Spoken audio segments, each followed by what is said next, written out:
Hey everybody, Mr. Judson here. The big thing that we're working on in Chapter 3 is being able to graph functions that are maybe a little more complicated. Not our basic functions that we saw last year in pre-calc. Parabolas, square roots, absolute values, things like that. And what we want to do is we want to use this idea of a first and second derivative test to help us produce the graph, to find relative maximums and minimums and points of inflection. Where is it concave up and down? Where is it increasing, decreasing? All that stuff. Well, another thing that we want to be able to do is, if we happen to have a fraction, being able to find asymptotes. Now, in my mind, we had a pretty good method last year. And I kind of feel like, if we stuck to what we learned last year, we'll be okay. But we want to kind of see how calculus helps to reinforce that. All right? So when we talk about asymptotes, we're really talking about what happens way out on the positive x-axis and way out on the negative x-axis. And so we're talking about limits at infinity, plus or minus infinity. So if we have a limit where x approaches either positive infinity or negative infinity of some function, and it's equal to a number, L represents just some number, then y equals L. I don't know why they chose L, maybe because a horizontal asymptote is a line. I don't know. Y equals L is a horizontal asymptote. So if we do a limit to either positive infinity or negative infinity and we get a number, it means that number right there is where our horizontal asymptote is located at. And we'll look at kind of an idea here using calculus, but really it's what we learned last year is the way to go. If I take a limit where x either goes to positive infinity or negative infinity, and I've got a fraction that is a constant over x raised to some exponent, as long as that exponent's larger than 0. So, if it's like 0.5, that means I've got a square root here. Well, if you take the square root of infinity, that's still infinity, so you've got some number divided by infinity. And that pretty much equals 0, right? As your denominator gets really large, as long as this is a constant, then the limit as we go either to positive infinity or negative infinity is 0. We're going to use this as a tool to reinforce what we learned last year. Okay? All right, let's take a look at an example. All right, so one of the nice things about today is we're not really doing any graphing, we're just sort of exploring the idea of asymptotes so we can throw that in the next time we meet, okay? So last year, if I was graphing this function, we had a rule that said if the exponents are equal to each other, we could just look at those leading coefficients and I would know right away that the horizontal asymptote is at y equals 2 over 1. Y equals 2, okay? It's a great way to do it. It's simple, it's easy, I get my information fast. Okay? Now, like I said, if you guys decide, I'm just going to stick with what we did last year, I'm okay with that. Okay? It's a good method. But how do we kind of reinforce that using some calculus? So let me back up. We know the asymptotes at y equals 2. So what I'm going to do is, in order to find this limit, I'm going to say, let's divide every single term, top and bottom, by x raised to the largest exponent that I see here, which happens to be 2. Okay? And so what it looks like is this. If I'm going to divide everything up here by x squared, so I'm just going to do this, divide by x squared, divide this by x squared. It's kind of like if you're reducing a fraction, you can divide top and bottom by the same thing. And so now this becomes the limit as x approaches infinity. I'm dividing all of this by x squared, so I'm going to write it this way. 2x squared over x squared minus 4x over x squared. And then we're going to divide that by this. X squared divided by x squared plus 1 over x squared. So essentially what I did is I just said, this is my denominator for all of this, so I'm just going to split it up into two fractions where this is the common denominator. And the same thing down below. And so now when I look at this, I still have a limit as x approaches infinity. The x squares here will cancel, so I get 2. Here 1x will cancel with 1 down here, so I now have minus 4 over x. And then here the x squares will cancel, so I get 1. And here I just have plus 1 over x squared.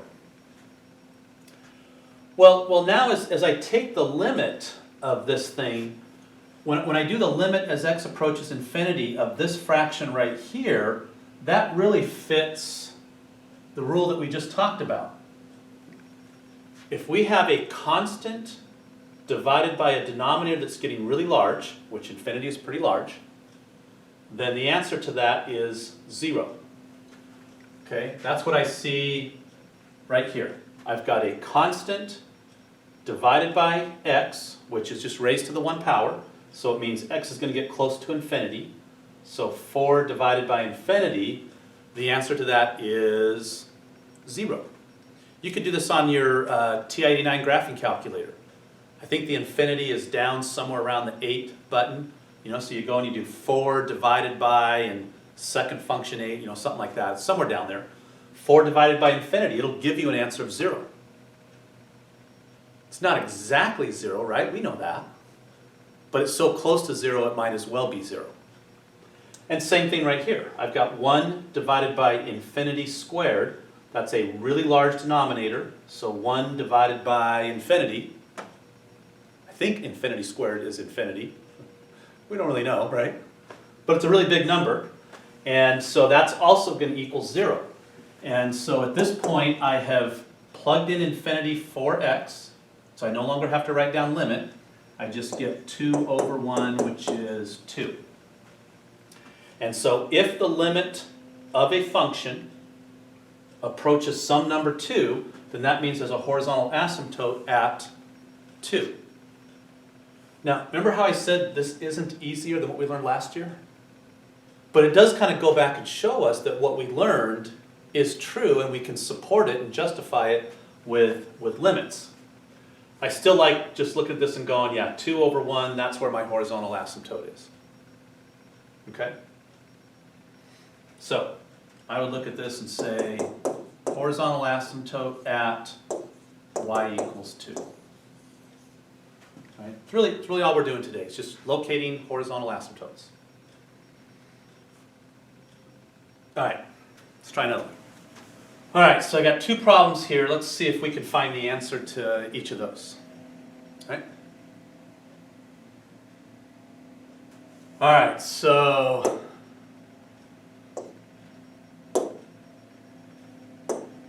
let's see the first one. I mean, you know, this one's pretty quick. If I plug an infinity in here, I've got 5 over infinity, that's 0. 3 minus 0 is 3. Not a whole lot of work to do there. So there would be a horizontal asymptote at y equals 3 if I was trying to graph this function. This one's a little bit different. It's kind of hard to really use our rule from last year because I don't have the same exponent in the numerator and denominator. So how would I do this one? Well, there's 2 ways. Let me first of all do this kind of the same way I did this last problem. All right? I'm going to say that I want to divide both top and bottom by x. So what I'm going to do is I'm going to divide this by x, and I'm going to divide this by the square root of x squared. Now, I guess first of all, I got to make sure that those answers are both the same, right? Because if this was approaching negative infinity, then I would be dividing by a negative infinity up here. Down here, once I do negative infinity squared, I would get a positive infinity. Take the square root of that. The square root of a number is always positive. So I'm dividing by a positive infinity down here. Negative infinity up here, positive down here. If this was the limit as x approaches negative infinity. Okay? It's not that, so I'm okay. right? We're dividing this by positive infinity, and down here if I square infinity and then take the square root, I come back to just positive infinity. So I'm really dividing both top and bottom by the same thing. And so what I'll do is I'll rewrite this as the limit as x approaches infinity. In my numerator, the x's will cancel, so I get just 3. In the denominator, what I'm going to do is I'm going to put all of this inside one square root. Right? There's a rule that says the square root of a over the square root of b really equals the square root of a times. Okay, I can put those inside one square root if I'm multiplying or dividing. You cannot do that when you're adding or subtracting. Okay? So if I put all that inside one square root, then what I have, then what I have is 2x squared minus 5 over x squared. And so then what I'll do is I'll divide that up into two different fractions. And so what I get is the limit as x approaches infinity of 3 over, so inside the square root, I'm going to have 2x squared over x squared, which the x squares will cancel, so I get just 2. And then minus 5 over x squared. And now I'm ready to take the limit. Right? If I plug an infinity in right here, I get 0 for that. 2 minus 0 is 2. So I get 3 over the square root of 2. There's my answer. And so what I have is a horizontal asymptote at y equals. You can leave it like that. If you want to call it 3 root 2 over 2, you can do that. I don't care. 3 over root 2. Right? So we're trying to do two things today. We're trying to solve limits, but we're also trying to acknowledge where that horizontal asymptote is located. Now, let me go back and do this slightly different. Okay? I guess what I need to do is I just need to backspace and get rid of everything. All right, I'm going to do this problem a different way. I'm going to say, let's pretend we're back in pre-calc, last year, graphing, fractions. And I would look at this and say, I think earlier I said the exponent in the numerator doesn't match the one in the denominator. Well, really it does. Okay, my dominant terms here are this one and this right here. Remember, when I divided this by x squared, it went off to 0. So this is insignificant. So if I just say, let's think of this as the limit as x approaches infinity of 3x over the square root of 2x squared, well then really that's the limit as x approaches infinity of 3x over root 2 times x, because the square root of x squared is just x. And so now my exponents are the same, they're both 1s, so I just need to look at the leading coefficients, and I know there's a horizontal asymptote at 3 over root 2. So I got the answer the same way.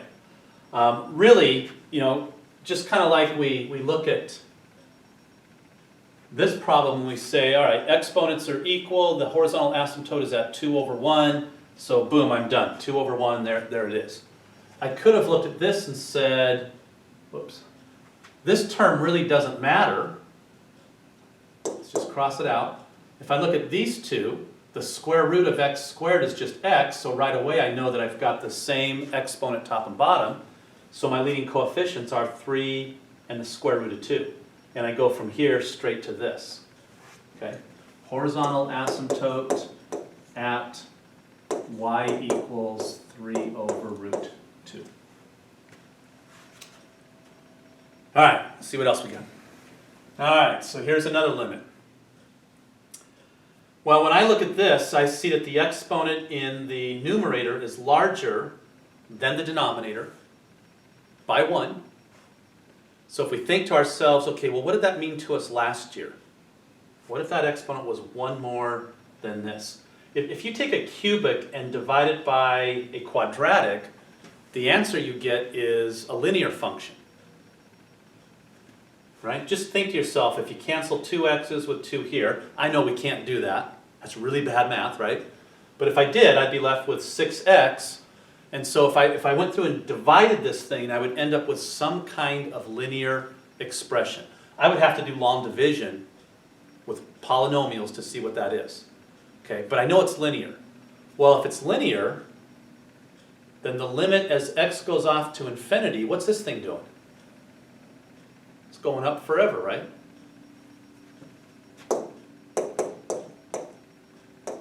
There is no horizontal asymptote. There it is. Okay? If I divided this, I know I would have a slant asymptote which would look something like this. And as x goes off to infinity, this just constantly goes up. And so that means that my y values are getting close to infinity as my x values do. Okay? There'd be no horizontal asymptote for that one. What about this one? So I think this one is a hard question to answer algebraically. For me, it's a lot easier just to think about it. What do I know about cosines? What do I know about limits? What do I know about limits that go to infinity? You guys think about it. See if you can figure this one out.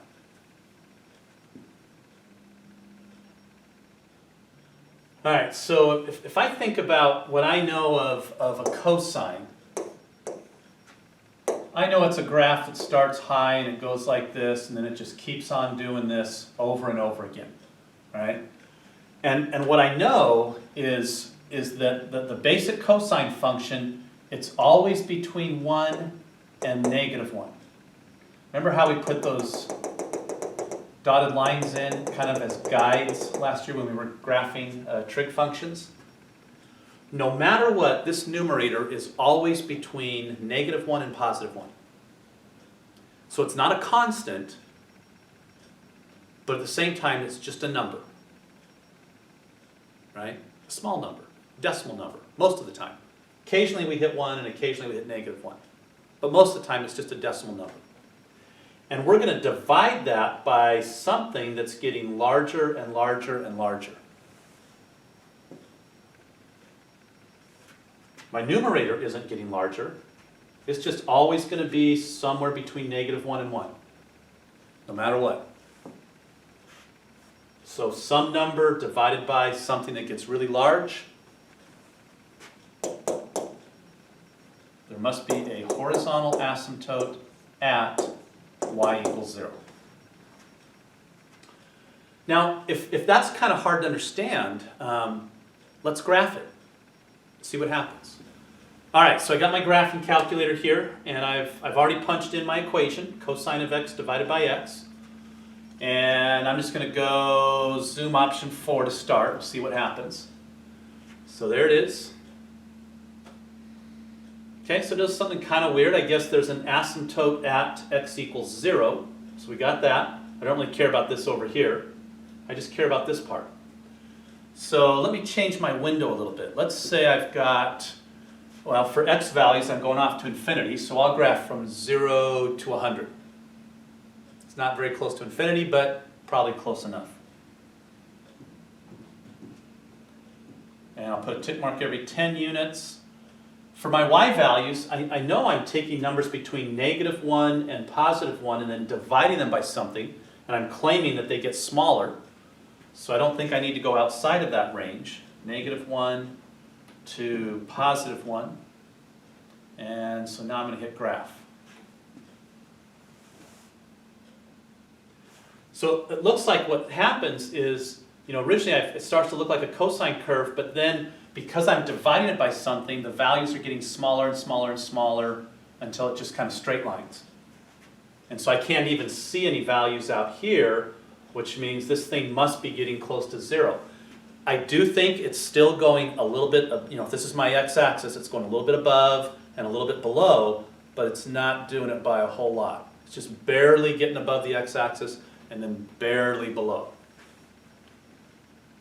I still think that every time we hit the x-axis, if I do 0 divided by anything, I don't care how big or small that number is, it still equals 0. So I think we're still hitting the x-axis in all the same spots.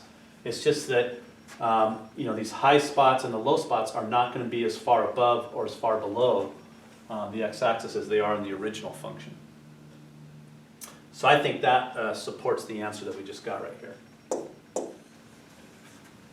All right, so I want to go back and just kind of revisit this question and make sure we see something here. This time I'm going to negative infinity, right? So when I plug a negative infinity in up here, I'm getting a negative answer. When I plug a negative infinity in down here, I'm going to square it and get something positive. Times 2, it's still positive, really big positive number. Subtract 5 from a really big positive number, didn't do much, so it's still a really big positive number, and then take the square root of that. And I still get a really big positive number. So I'm taking a negative number divided by a positive number. That means that this limit, even though it looks the same as the other one, the difference is I'm going this direction, off to negative infinity. And because I'm plugging that number in up here, I've got a negative divided by a positive, and so this would be a negative 3 over a positive root 2. If I look at these leading coefficients, remember, because we take the square root of x squared, you get just x, so my exponents are the same, but when I take the limit as x goes in the negative direction, I just got to realize that that's going to be a negative 3. And so there's my answer for that one. So this would have a horizontal asymptote at y equals a negative 3 over root 2. So, this is kind of a strange thing. What we're saying is, whatever this equals, 3 divided by the square root of 2, I have no idea. No idea, okay? But I know when we went to positive infinity, we got a positive answer. So let me just do this. So my horizontal asymptote is up here, but when we go to negative infinity, we got a negative answer, and so now the horizontal asymptote is down here. I don't know if we've ever seen a case where we graph something and the two horizontal asymptotes are in different locations. This is the only time that I know of that this would happen. Okay, so something to be aware of. Our graph is going to get close to that dotted line as we go this way, and it's going to get close to this dotted line as we go that way. What's going to happen right here in the middle? I don't know. We'd have to start doing the first derivative test and the second derivative test. We'd have to find maximums and minimums, points of inflection, things like that to be able to truly figure this out. And that might be a hard problem. I don't know. I haven't done it, so I'm not sure. All right, so our goal today is just to be able to solve limits and realize that they are producing horizontal asymptotes, limits at infinity. All right, let me get you guys a homework assignment. All right, so assignment number 15, we're on Wednesday's piece, page 206. We're going to do 5 through 10, 15, 17, 22, 23, 25, 35, and 39. All right, there it is, you guys. You guys take care, stay safe. I will see you on Thursday. All right, bye.